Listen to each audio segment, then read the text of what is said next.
that sermon I shared with you all last September on the history of book banning. And time again, this book showed up on the various list of banned books that I was reviewing.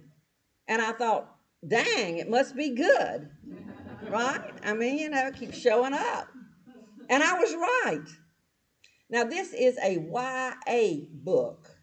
That means that the target audience is preteens through adults. And y'all, I'm 73 years old, but I found it to be totally awesome. Now, I'd already read the book and put it on the program schedule when I found out that once again, the author of this great book had gotten into some trouble with folks. It seems like most of them do one time or another, say something or whatever to get, well, this one did too. More specifically, he got caught up in the Me Too movement, which had revelations from various women. It seems his long ago ex-girlfriend, who had been in a consensual relationship with him before he got married, got an email from another woman saying that Sherman had sexually harassed her. So this ex put out on social media that if others had been sexually harassed by Sherman, to let her know, and they could do that confidentially, and she publicized it. Thankfully, unlike Rowling, who doubled down defending her transphobic remarks, Sherman not only admitted that he had made mistakes in how he interacted with women in the past, but he also canceled the upcoming release of his paperback of his memoir. It was all out. It was already out in hardback, but most of the sales come when it's released in paperback. He canceled it. It's still not out in paperback. I listened to the Audible, and it's an excellent memoir, but he still never did release the paperback. And he also turned down an award that he had gotten for that book. So that's good. Anyway, back to this book. It's kind of a semi-autobiographical book in which the author chronicles the contemporary adolescence of one unlucky boy trying to rise above the life that everyone expects for him to live. It's written in the form of a diary, so it's all first person. And that person is the character of Arnold Spirit. Arnold Spirit, also known as Junior. He's a member of the Spokane Indian Reservation. He was born with a variety of medical problems that he describes in his first entry of the diary. As I share lessons from this book, it's going to be mostly about lessons Arnold learned, or Junior, as he was called when on the reservation, that Arnold or Junior learns, but these are also lessons for all of us. And as I share these lessons, I'm going to be quoting heavily from the book because his writing style is what's perhaps so captivating. So I'll be swapping between Arnold's voice, as is in his diary, and my own voice. And I have a cap. Here's my cap. This cap is similar to the one that Arnold's Uncle Eugene may have worn. His Uncle Eugene was part of a motorcycle riding group. So I cut that out and put that on there as a writer's group. So when I'm speaking as Arnold, I will put on this cap, okay? And when I have it off, it's Jane. So here's from the first entry, Arnold's first entry.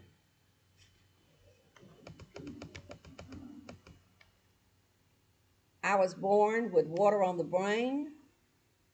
Okay, so that's not exactly true. I was actually born with too much cerebral spinal fluid inside my skull. But cerebral fluid is just a doctor's fancy way of saying brain grease. Yeah.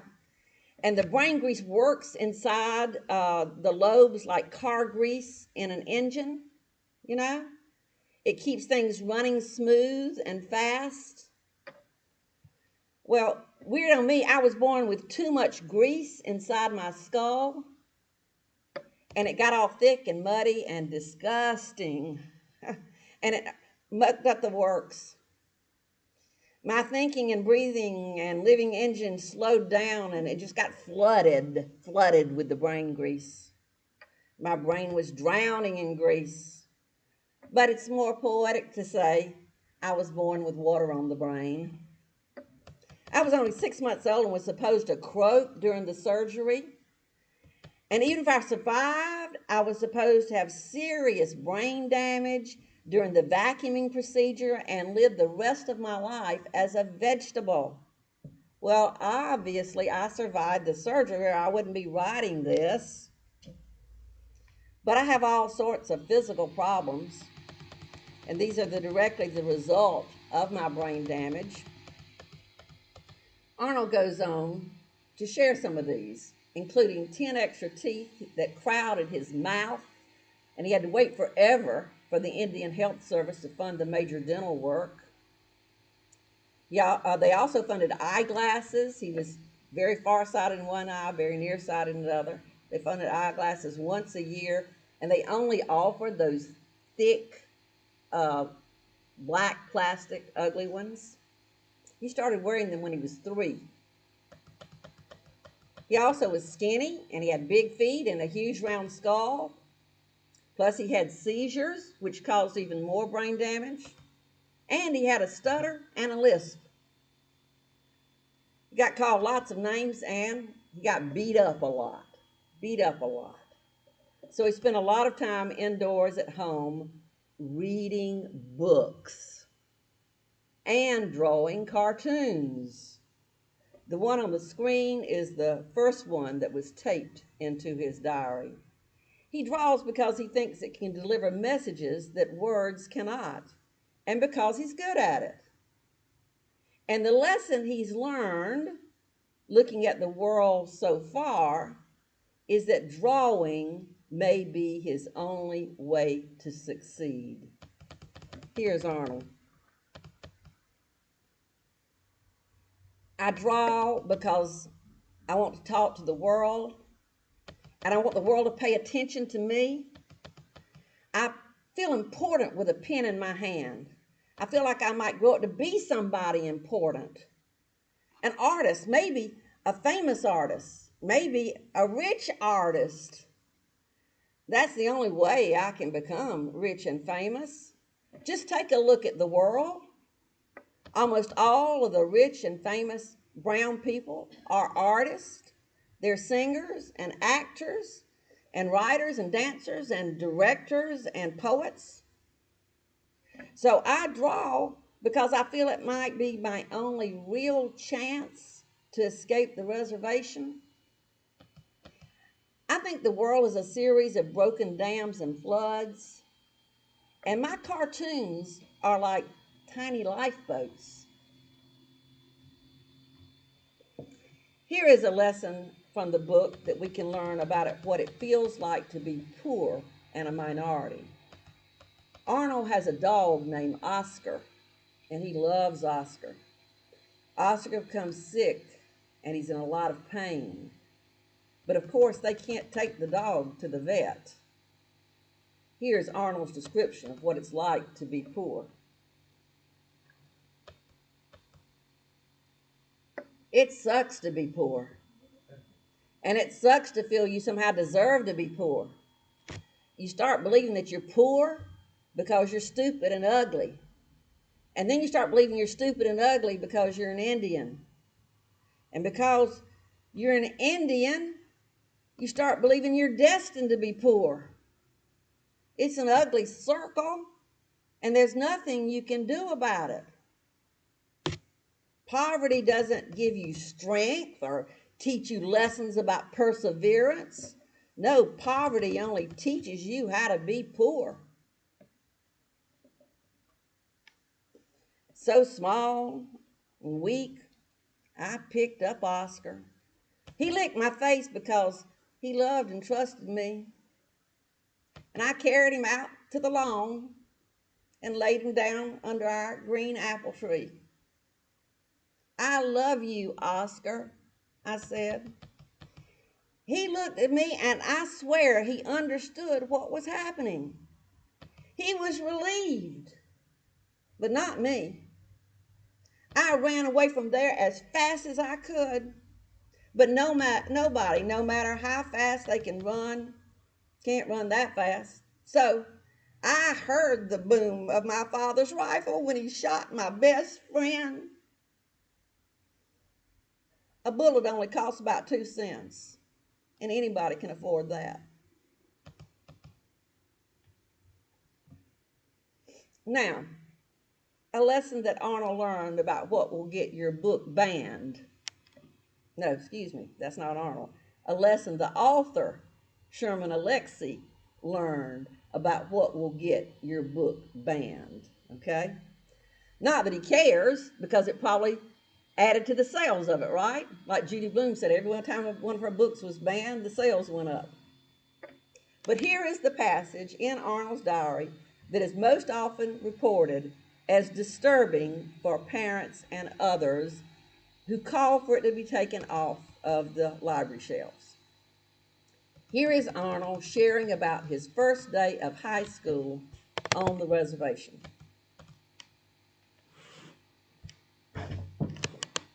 Oops.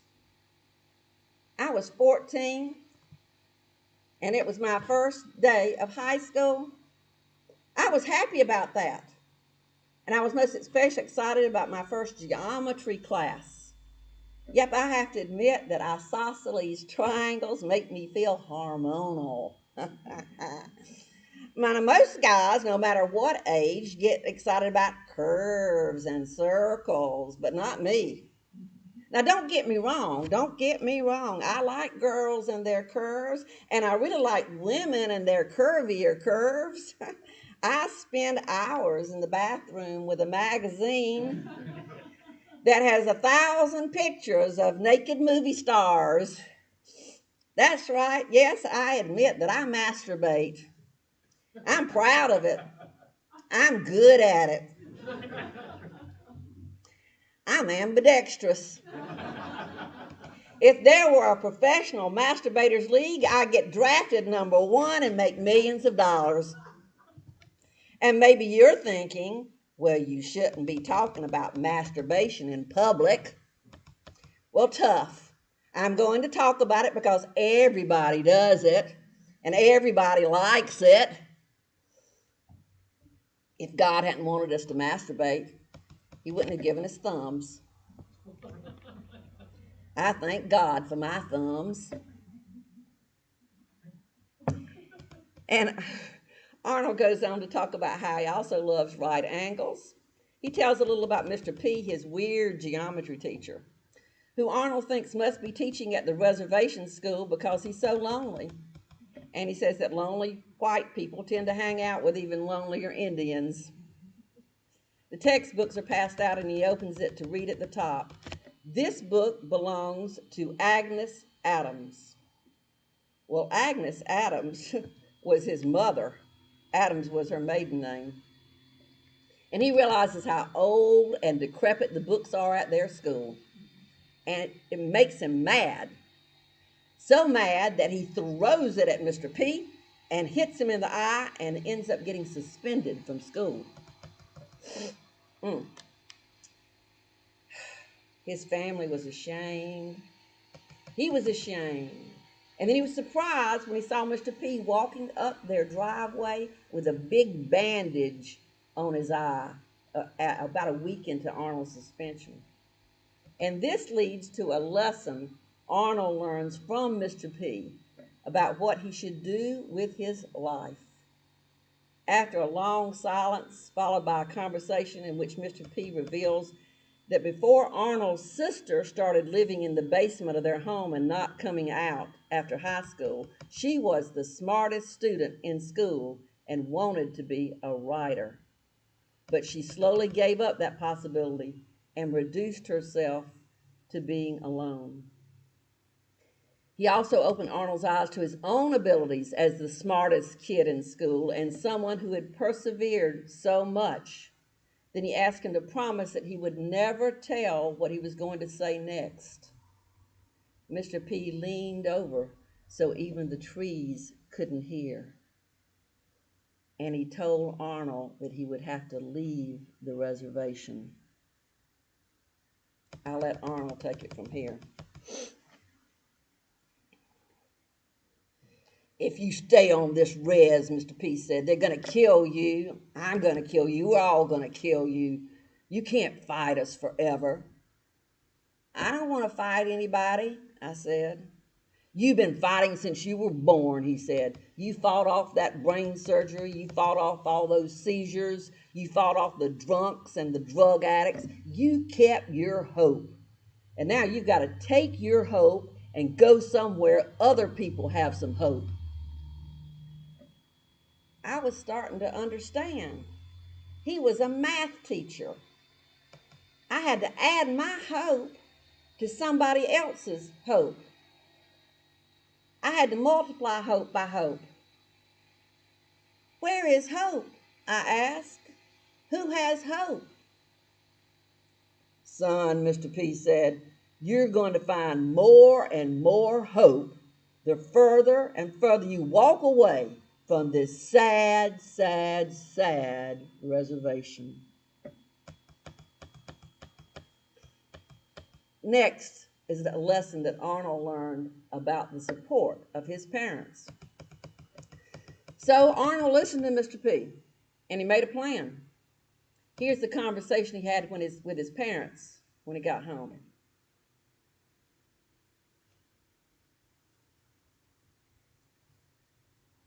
Who has the most hope? I asked. Mom and Dad looked at each other.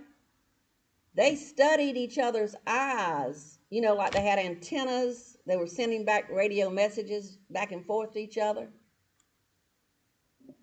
And then they looked back at me. Come on, I said. Who has the most hope? White people, my parents said at the same time. That's exactly what I thought they were going to say. So I said the most surprising thing they had ever heard from me. I want to transfer schools, I said. You want to go to Hunter's? Mom said. It's another school on the west end of the reservation, filled with poor Indians and even poorer white kids. Yes, there is a place where the white people are poorer than the Indians. No, I said. I want to go to Reardon. Reardon is the rich white farm town that sits in the wheat fields of exactly 22 miles away from the res. And it's a hick town, I suppose, filled with farmers and rednecks and racist cops who stop every Indian that drives through. During one week when I was little, Daddy got stopped 3 times for a DWI, that's driving while Indian. But Reardon has one of the best small schools in the state, with a computer room and a huge chemistry lab and a drama club and 2 basketball gyms. The kids in Reardon are the smartest and most athletic kids anyway. They are the best. I want to go to Reardon, I said again. I couldn't believe I was saying it. For me, it seemed as real as saying I want to fly to the moon. Are you sure? My parents asked. Yes, I said. When do you want to go? My parents asked. Right now? I said, tomorrow. If I don't go now, I never will. I have to do it now. Okay, they said. My parents love me so much they want to help me. Yeah, Dad is a drunk and Mama is an ex-drunk, but they don't want their kids to be drunks. Arnold's parents do let him know that it'll be hard to get him there since there's no bus. And that since he's the first to leave the res this way, that the other Indians will be angry. They let him know the difficulties, and they still agree Arnold can go. Arnold gets a heartbreaking rejection when he tries to convince his best friend Rowdy to go with him. Rowdy starts screaming and punching him and gives Arnold a nosebleed and calls him names. When Arnold got back up off the ground, he realized that his best friend had then become his worst enemy. So Arnold heads off to Reardon. Sometimes, if his dad was sober, he would take him. Sometimes his Uncle Eugene would take him on the back of his motorcycle. Sometimes he would hitchhike, many times, and a few times he had to walk all the way. At Reardon High, the first thing he had to change was the name he went by, because those teachers were going to call him by his given name, not Junior. And he accepts that. Just one of the many changes in his life. It wasn't easy. Wasn't easy. Though they were an all-white school till Arnold came, their mascot was an Indian. And they initially treated him like a mascot, calling him names like Chief and Sitting Bull, Tonto, Redskin, and more. So it was a lonely time for Arnold. But like Mr. P said, Arnold was resilient, and he found out that it wasn't all bad. He discovered some good things about that awful time. I'll let him tell you about it himself.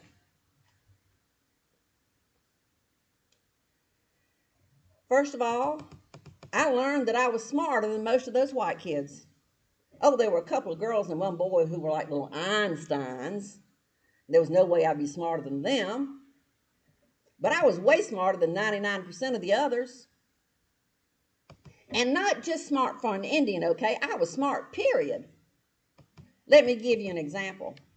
In geology class, the teacher, Mr. Dodge, was talking about petrified wood. There was some forest near George Washington on the Columbia River. And he was talking about how it was pretty amazing that wood could turn into rock. I raised my hand. Yes, Arnold, Dodge said. He was surprised. That was the first time I'd raised my hand in class. I said, yeah, I was so articulate. Spit it out, Dodge said. Well, I said, petrified wood is not wood. My classmates stared at me. They couldn't believe that I was contradicting a teacher. If it's not wood, Dodge said, why do they call it wood?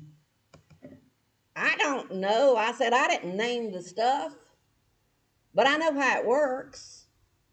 Dodge's face was red, hot red. I've never seen an Indian look that red, so why do they call us redskins? Okay, Arnold, if you're so smart, Dodge said, then you tell us how it works. Well, what happens is when you have wood that's buried under the dirt, then minerals and stuff get into it. They soak into it and melt the wood and the glue that holds the wood together. And then the minerals sort of take the place of the wood and the glue. I mean, the minerals keep the same shape as the wood. You see, the wood has not turned into rocks. The rocks have replaced the wood. Dodge stared hard at me. He was dangerously angry. Okay, Arnold, Dodge says, where did you learn this fact? On the reservation. Yes, we know all that about the science that's on the reservation. My classmates snickered, except for one, Gordy, the class genius. He raised his hand. Gordy, Dodge said, all happy and relieved and stuff. I'm sure you can tell us the truth. Actually, Gordy said, Arnold is right about the petrified wood. That's what happens. Arnold goes on to share how Mr. P goes from blood red to snow white, and shares that Mr. P is not a real science teacher.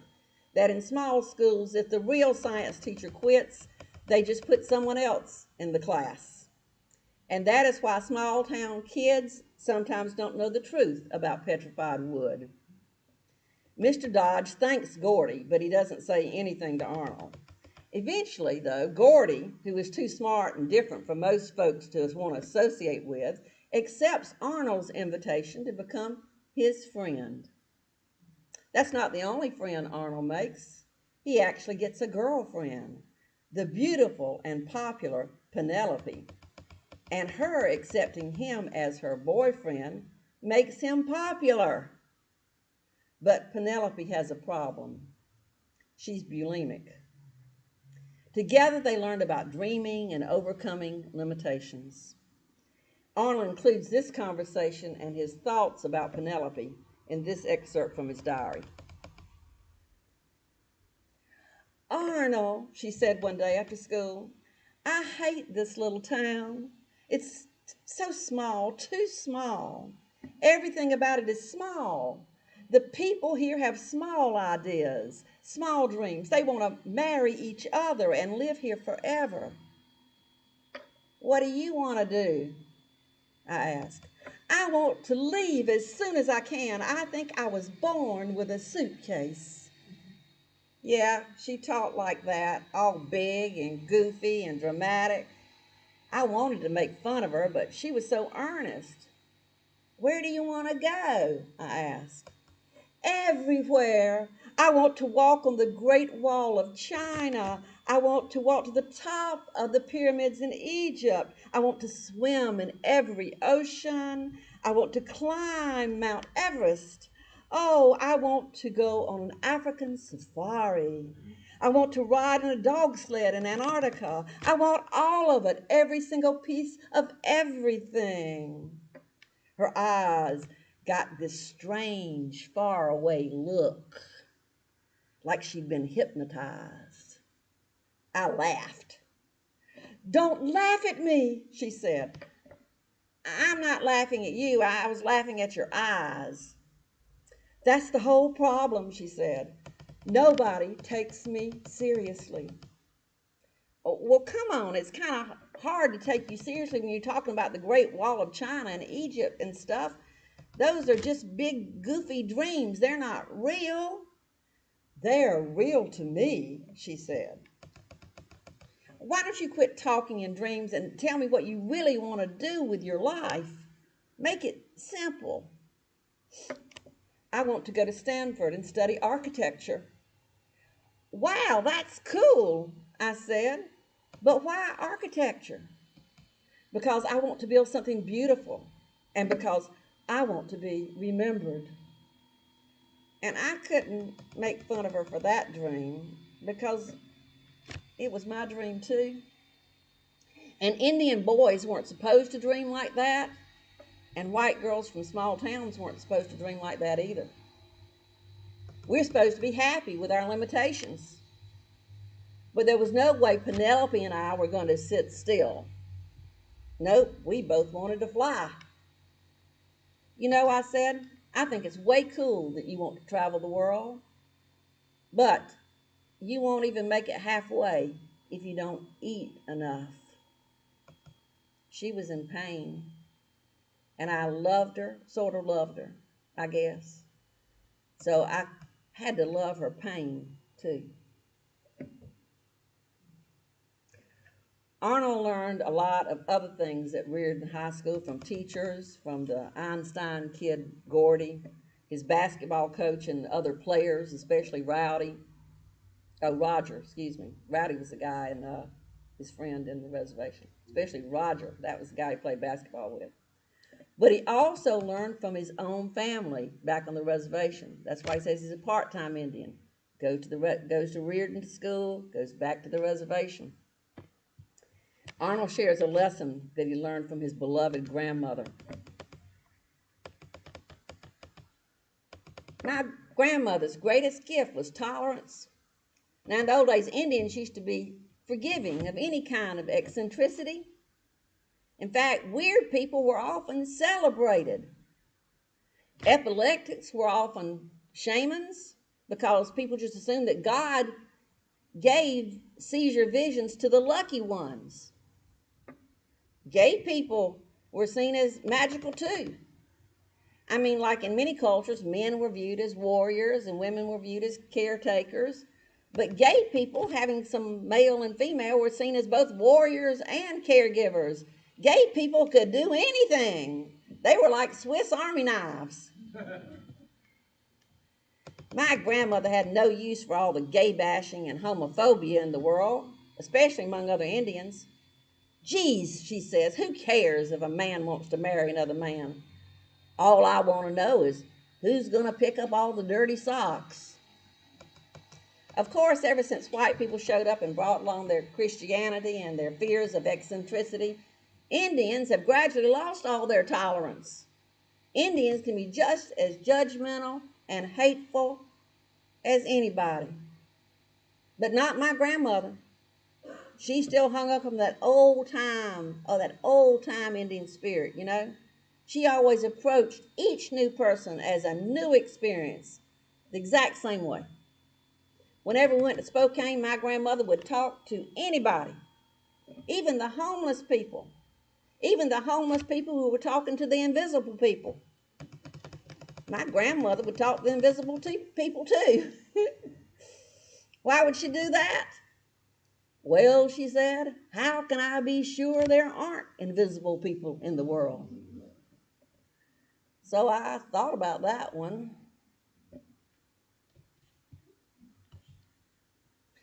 Arnold said that everybody loved his grandmother, everybody. He also shares in his diary entry that while she was walking back from a powwow at the Spokane Tribal Community Center the week before, she was struck and killed by a drunk driver. That wasn't the only death Arnold experienced his freshman year. His uncle Eugene, the one that sometimes took him to school on his motorcycle, and his sister both died tragically. So much grief for a 14-year-old boy. Just and on top of trying to adjust to living in two worlds. He tells a story about something that happened at his grandmother's wake, where about 2,000 people showed up. They had to move it to the football stadium. I don't have time to tell you that story, but it really struck him to be so very laughable.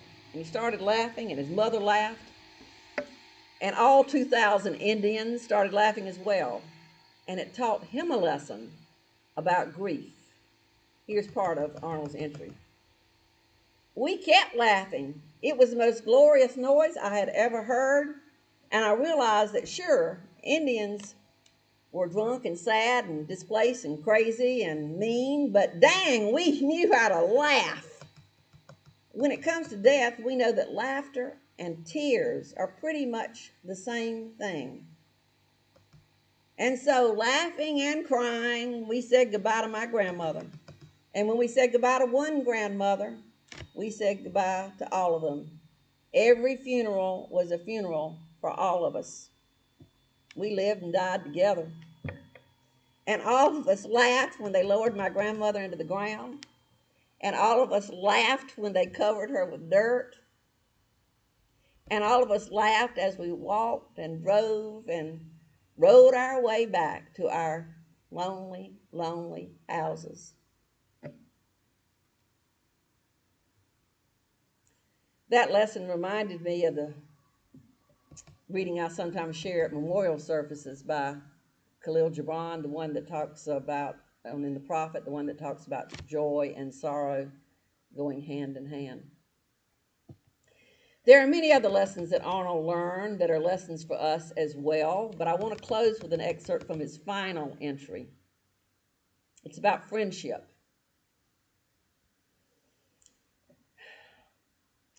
It's about his old friend turned enemy, Rowdy, from the reservation, coming back to his house the summer after his freshman year of high school. And they had not spoken since that nosebleed situation.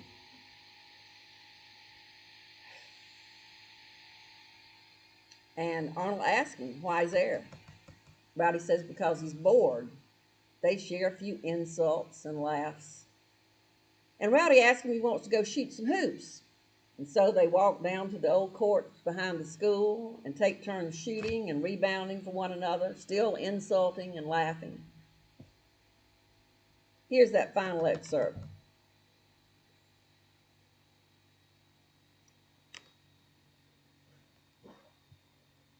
You want to go one-on-one? Rowdy asked. Yeah. Where are you going to school next year? I asked. Where do you think, dumbass? Right here, where I've always been. How come you don't come to Reardon with me? You already asked me that once. Yeah, but I asked you that a long time ago, before everything happened, before we knew stuff. So I'm asking you again, come to Reardon with me. Rowdy breathed deeply. For a second, I thought he was going to cry, but he didn't. You know, he said, I was reading this book about old time Indians and how we used to be nomadic. Yeah, I said. So I looked up nomadic in the dictionary, and it means people who move around and keep moving around in search of food and water and grazing land. That sounds about right, I said. Well, the thing is, I don't think Indians are nomadic anymore. Most Indians, anyway. No, we're not, I said. I'm not nomadic, Rowdy said. Hardly anybody on this res is nomadic, except for you. You are the nomadic one. Whatever. No, I'm serious. I always knew you were going to leave. I always knew you were going to leave us behind and travel the world. I had this dream about you a few months ago. You were standing on the Great Wall of China. You looked happy, and I was happy for you. Rowdy didn't cry, but I did.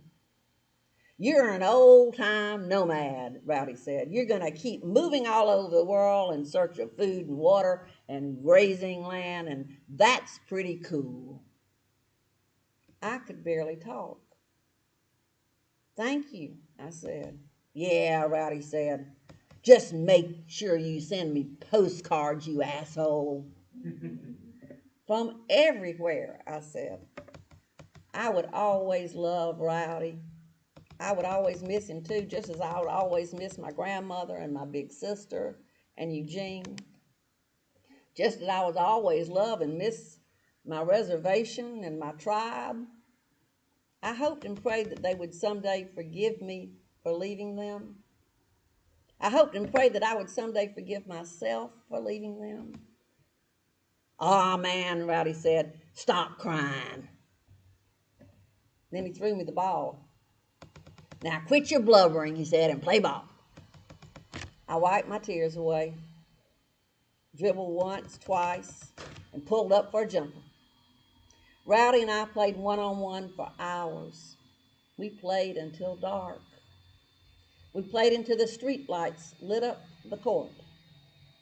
We played until the bats swooped down near our heads. We played until the moon was huge and golden and perfect in the night sky. We didn't keep score. And those are some lessons, my friend, from the absolutely true diary of a part-time Indian.